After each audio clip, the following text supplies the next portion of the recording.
Pero yung 4,000 na yun, anong problema na yun? Yung 4,000 sir, wala siyang HDMI. Tulad nito. Wala siyang ganito. Wala. Pinili lang tayo. Hindi po sir, wala siyang HDMI talaga. RCA lang.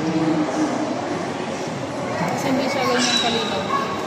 Kasi mga kanta nila, Ganda ka talaga. old songs lang. Pero kung gusto niyo ng mga latest, yun nga po, mag-update kayo. Or bibili kayo ng SD card, may plugin ng mga updated na latest songs. Pero malalagyan na SD card pala yun. Opo, SD card na po siya, nakalagay dito. Yun yung SD card na kapasok na siya. Ito yung pinaka-warranty niya. Parang ito yung binili niya parang diyan yung mga kanta. Yung warranty nung 4,000, ilang isang taon din?